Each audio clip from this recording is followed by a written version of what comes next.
morning. This is who the chapter is about. So we're going to read Georgi Tenno.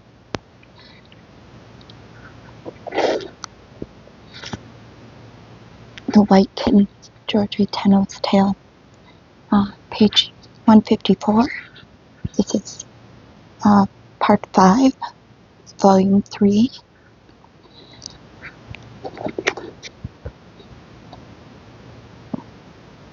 I am the senior partner, so I must go first. Sheath knife at my belt, wire cutters in my hands. Catch up with me when I cut the boundary wire.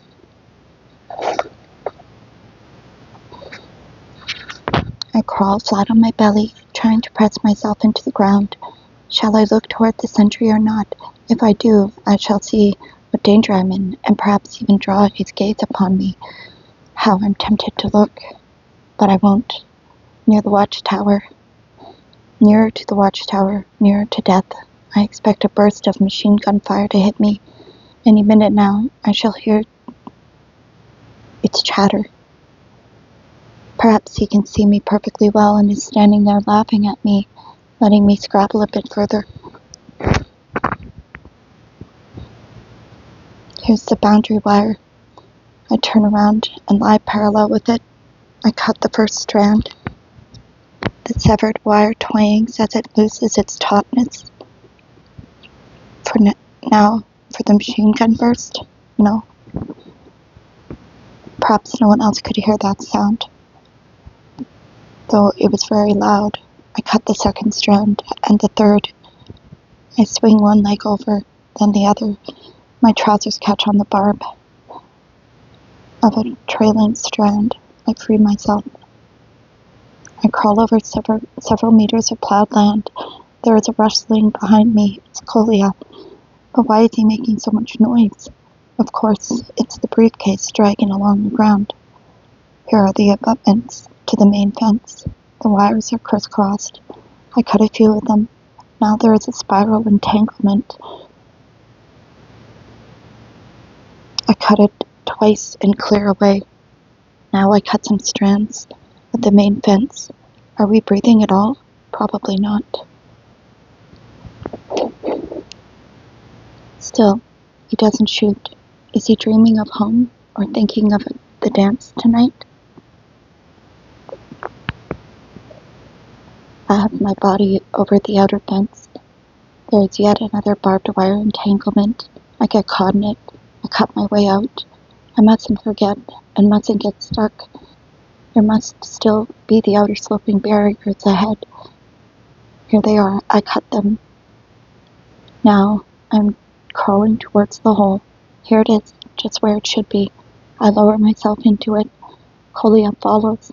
We pause to get our breath, but we must hurry on. Any minute now the guard will be relieved and the dogs will be here.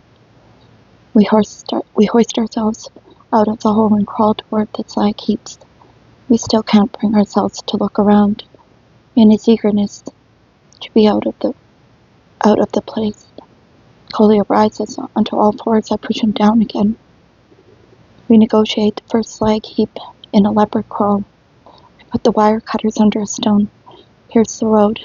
A little way from it, we get our feet. No one opens fire.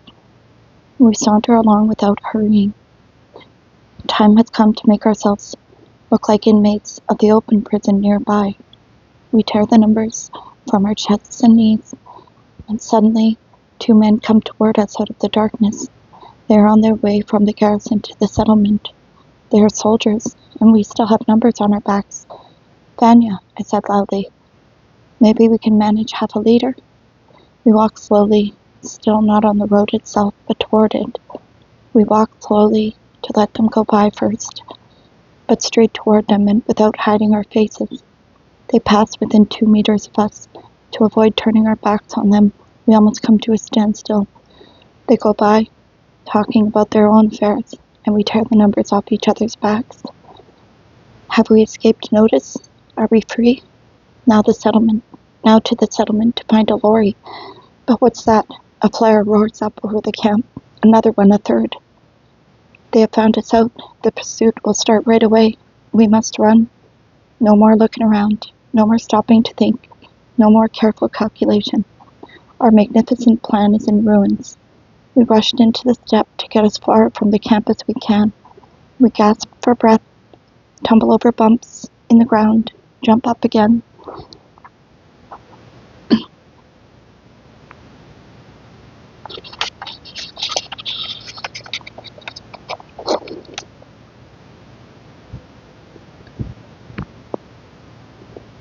While rocket after rocket shoots up into the sky. Remembering the previous escape attempts, we imagine them shortly sending out mounted search parties with dogs on leashes over the steppe in every direction. So we sprinkle all our precious makhorka in our tracks and take big jumps. Now we shall have to make a wide detour around the settlement and keep to the steppe. It takes a lot of time and trouble. Kolya begins to doubt whether I am leading him the right way. I am offended. But here is the embankment of the Pavlodar Railway.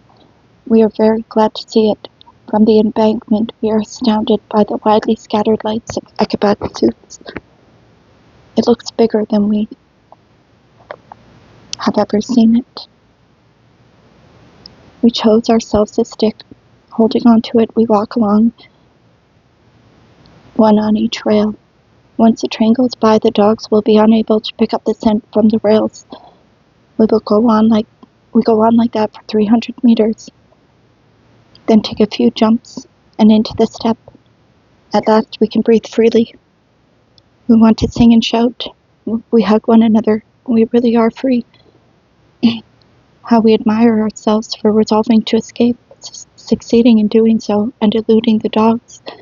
Although the test of our willpower is only just beginning, we feel as though the worst of it is already over. The sky is clear, dark, and full of stars. You never see it like that from camp because of all the lights. Guided by the pole star, we travel northeast. Later on, we shall veer right and reach the Irtish. But we must try to get away, as far away as possible this first night.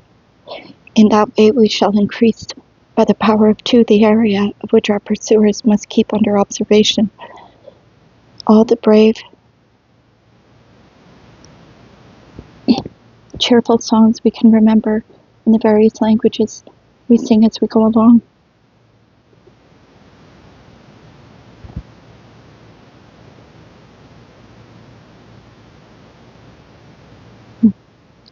Covering 8 kilometers an hour.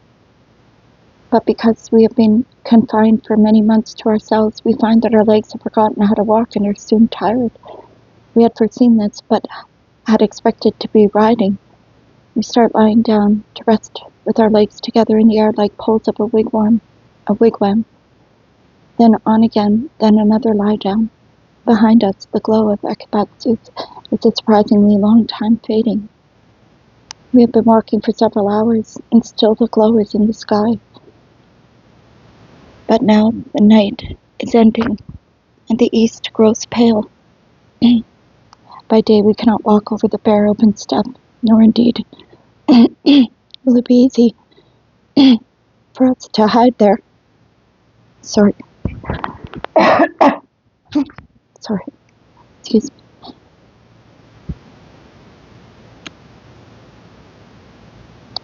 There are neither bushes nor long grass, and we know that they will be looking for us from the air too. So we dig ourselves a foxhole with our knives. The ground is hard and strong, and digging is difficult. After 1 meter wide and 37 meters deep, we lie there head to toe, covering ourselves with dry, prickly yellow steppe gorse. Now it's a time to sleep and recover our strength. But sleep is impossible. This helpless lying around in the daytime for more than 12 hours at a time is much harder to bear than the nighttime walking. You cannot stop thinking. The summer sun, the September sun, is baking hot. There is nothing to drink and there will be nothing. We have broken the rule for escapers in Kazakhstan. You must run away in the spring, not in the autumn. But of course we had expected to be riding. We suffer this misery from 5 in the morning until 8 in the evening. Our bodies are painfully numb, but we must not change position. If we raise ourselves or disturb the course, a man on horseback may see us from a distance, wearing 2 suits each.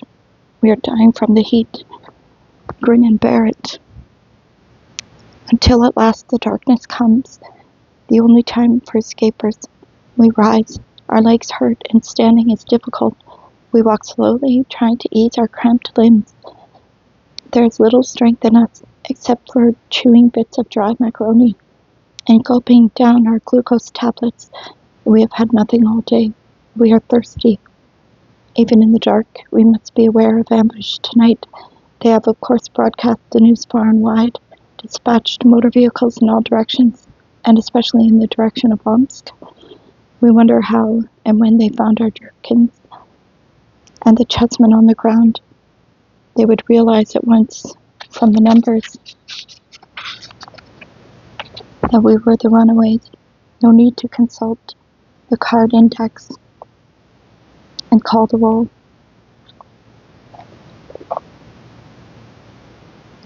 We move at not more than 4 kilometers an hour. Our legs ache. We often lie down to rest. Water, water. We cover no more than 20 kilometers that night. Then we have to look again for somewhere to hide and lie down for a daytime torment. We think we see buildings. We start crawling cautiously toward them. Unexpectedly, out there on the steppe, they turn out to be huge rocks. Perhaps there will be water in their cavities? No, but there is a niche under one of the rocks, scratched out by jackals, perhaps. Squeezing into it is difficult, and what if the rock topples over? It could flatten you like a pancake. You might not die immediately. It is rather cold. Morning finds us still awake, nor can we sleep in the daytime. We find our knives. We take our knives and begin honing them on the stone. They lost our edge when we dug our foxhole at the last stopping place.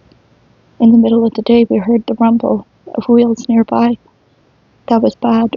We were near a road. A Kazakh rode right by, muttering to himself. We should jump out and run after him. Should we jump out and run after him? We might have water. But how could we tackle him without inspecting the area first? Perhaps we could be seen. Might not the search party pass down this very road? We slid cautiously out of our hole and looked around from ground level. 100 meters or so, there was a dilapidated structure. We crawled over. There was no one there. A well. No, it was choked with rubbish. There was some trampled straw in a corner. Should we lie down here for a bit? We lay down. Sleep would not come. Lord, how the flies did bite. How the fleas did bite. Such big ones, and so many of them. Kolya's light grey Belgian jacket was black with fleas. We shook ourselves, cleaned ourselves. We crawled back again to the jackal's hole. Time was running out and our strength was running out, and we were not moving. At dusk we got up. We were very weak. We were tortured by thirst. We decided to bear still more sharply to the right, so as to reach the Irtish sooner. A clear night, a black sky with stars. The constellations of Pegasus and Perseus fuse as I look at them, to form the outline of a bull, head down, pressing forward, urging us on. And on we go.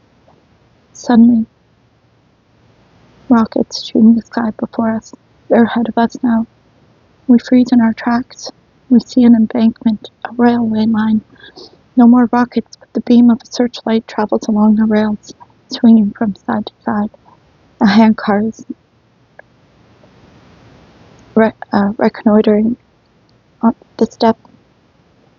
Any moment now they will spot us, and it will all be over. We feel stupid and helpless, lying in a range of the beam, waiting to be spotted. It passed over us, and we were not seen. We jump up and cannot run, but hurry as best we can away from the embankment. But the sky quickly clouds over, and with our dashing from right to left, we had lost our sense of direction. Now we are moving almost by guesswork. We cover only a few kilometers, and even these may be pointless zigzagging. A wasted night. It's getting light again. Excuse me. Once more we pluck step course.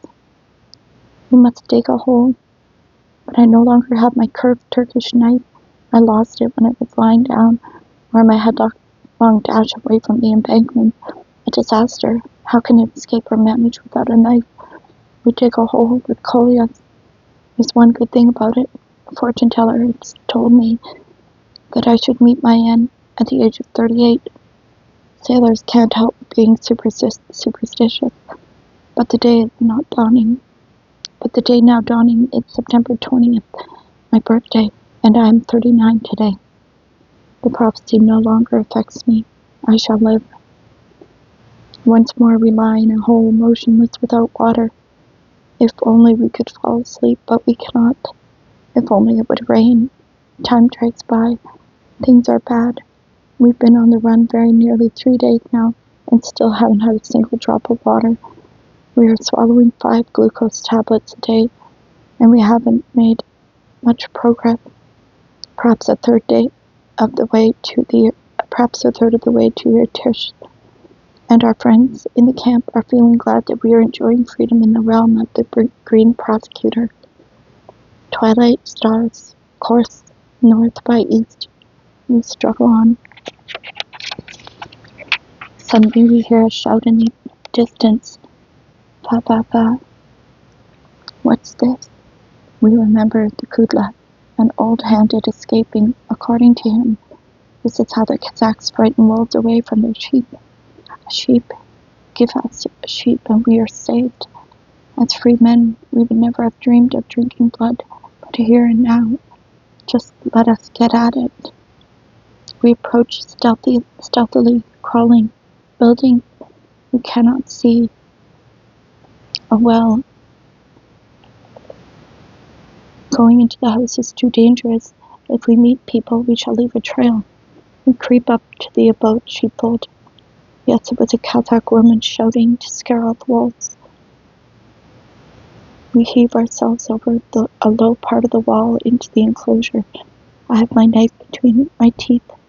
We creep along the ground, sheep hunting. I hear one of them breathing at me, but they shy away from us again and again. Once more we creep up on them from different directions. Can I somehow grab one by the leg? They run away. Later on, my mistake will be explained to me, because I approached them erect. Because we are crawling, the sheep take us for wild animals. We should have approached them as erect, as though we were their masters, and they would have submitted tamely. The Kazakh woman senses that something is wrong, comes close and peers into the darkness. She has no light, but she picks up lumps of earth and starts throwing them, and hits Kolya. She walks straight toward me. Any minute now she will step on me. She either sees us or senses our presence and screeches. Shaitan, Shaitan. She rushes away from us, and we from her, over the wall where we lie still. Men's voices, calm voices, probably saying, silly woman seeing things. A defeat. All right, let's wander on.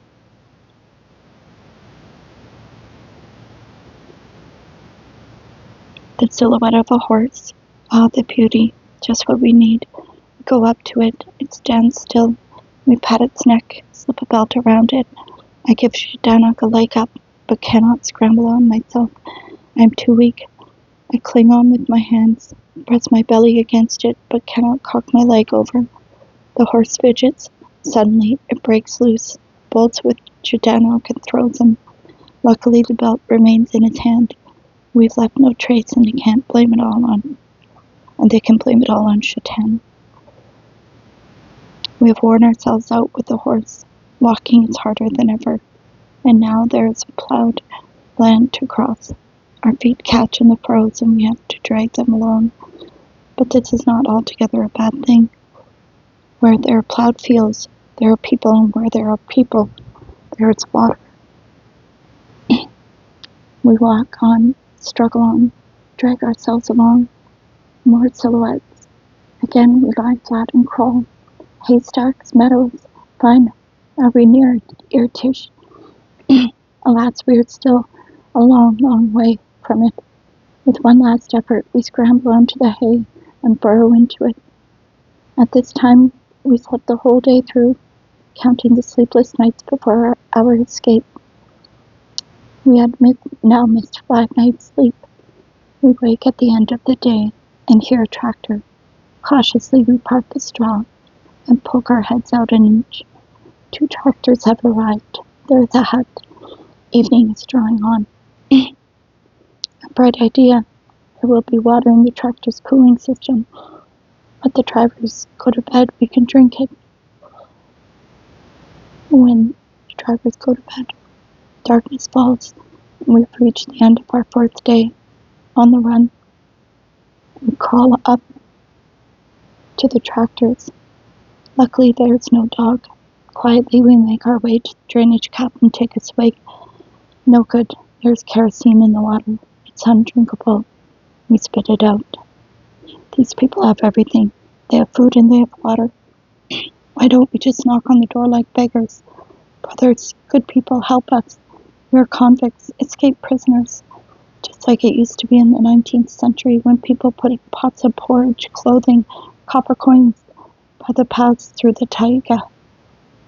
I had bread from the wives of the village, and the lads saw me right for McCorker. Like hell we will. Times have changed. Nowadays they turn you in, either to sell their consciences or to save their skins. Because for aiding and abetting, you can get a quarter slapped on you. The 19th century failed to realize that a gift of bread and water could be a political crime. So we drag ourselves farther, drag ourselves on all through the night. We can't wait to reach the Irtish. We look eagerly for signs of the river's proximity. There are none. We drive ourselves mercilessly on and on. Toward the morning, we come across another haystack. With more difficulty than yesterday, we climb into it. We fall asleep. Something to be thankful for. We wake up. It is nearly evening.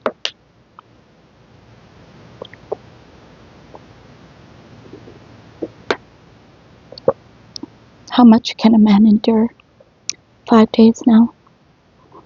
We have been on the run. Not far away, we see a yurt with an open shed near it.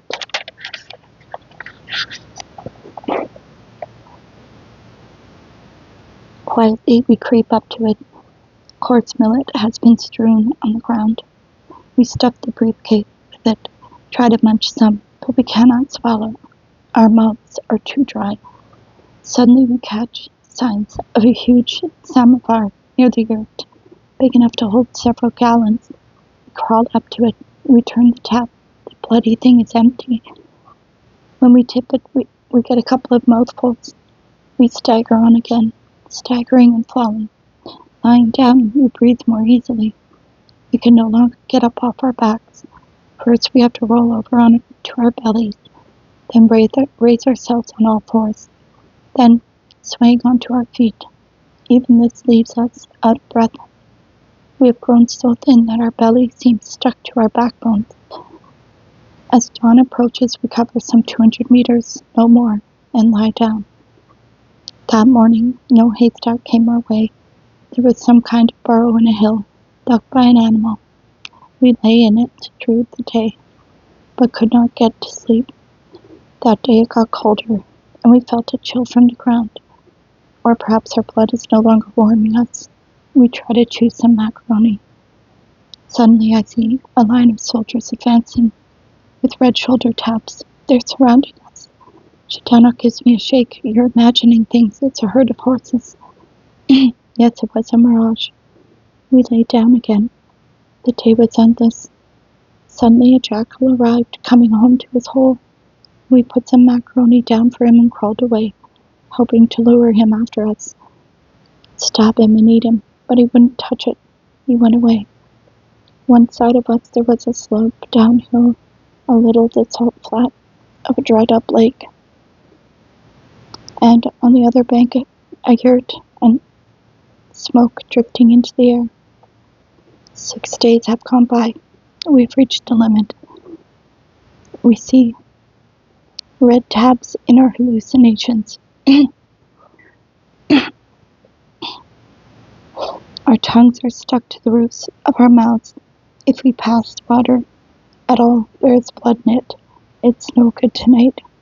We must get food and water at any price. We'll go over there to the yurt. If they refuse us, we'll take it by force. I remember the old fugitive Grigory Kudla and his war cry, Madera, meaning stop asking and grab. Kolya and I come to an understanding. At the right moment, I will say Makmadera.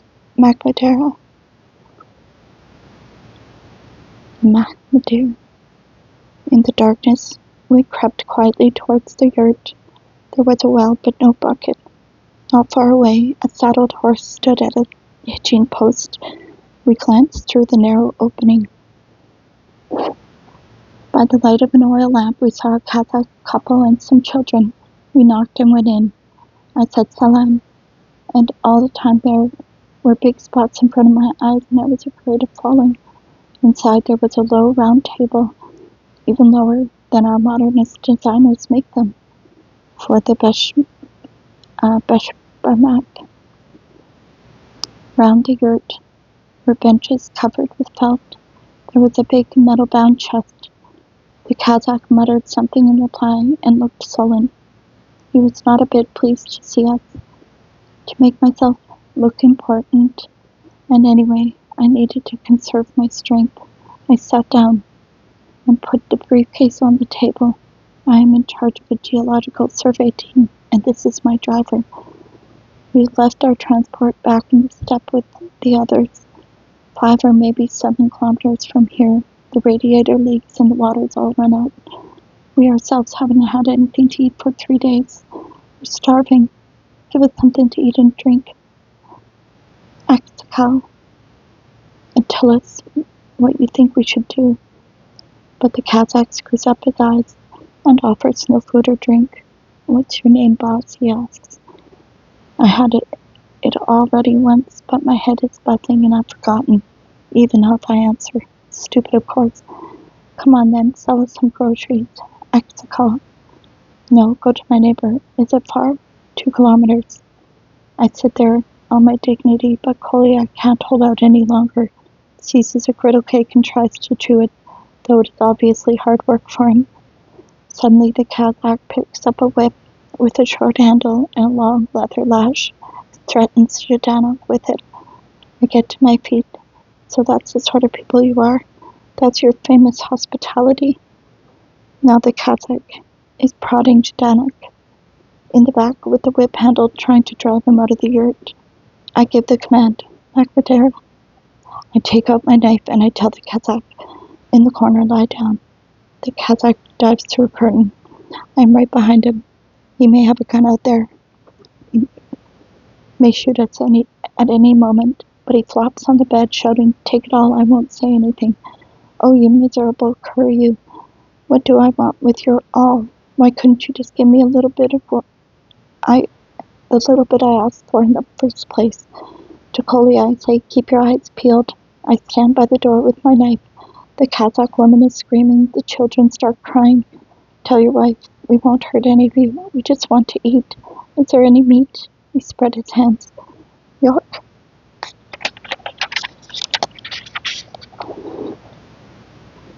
But Kolya pokes about the yurt and produces dry mutton out of a meat safe. Why did you lie? Kolya also grabs a basin with barsaki in it, lumps of dough, deep fried. I suddenly realize that there's kumis in the jugs on the table. Kolya and I drink. With every swig, life comes back to us. What a drink. My head begins to spin, but intoxication seems to help me. I feel stronger all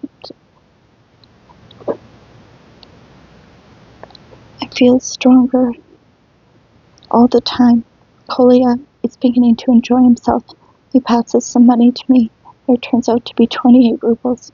There's probably more tucked away somewhere. We drop the dried mutton into a sack and scoop barsaki, griddle cakes, and sweets of some sort, dirty satin cushions into another. Kolya also pinches a dish of roasted mutton scrap, an egg, something. That's something we really need. We try not to forget anything. Wooden spoons, salt. I carry the sack out. I come back and take a bucket of water. I take a blanket, a spare bridle, the whip. He mutters to himself. He doesn't like this. How is he going to catch us? Right then, I tell the Kazakh, let that be a lesson to you, and mind you, don't forget it. You should be more friendly to your guests. We would have gone on our knees to you for a bucket of water and a dozen barsaki. You do not harm decent people. Here are your final instructions. Lie where you are without stirring. We have friends outside. I leave Kolya outside the door while I lug the rest of the loot over to the horse. I suppose we should be hurrying, but my mind works calmly. I take the horse to the well and let it drink its fill. It too has quite a job ahead of it. It will carry its excessive load all through the night. It will have to. I drink from the well myself, so does Kolya. Just then, some geese come up to us. Kolya has a weakness for poultry. Shall we grab the geese, he says. Shall we wring their necks? It'll make too much noise. Don't waste time. I let down the stirrups and tighten the girths.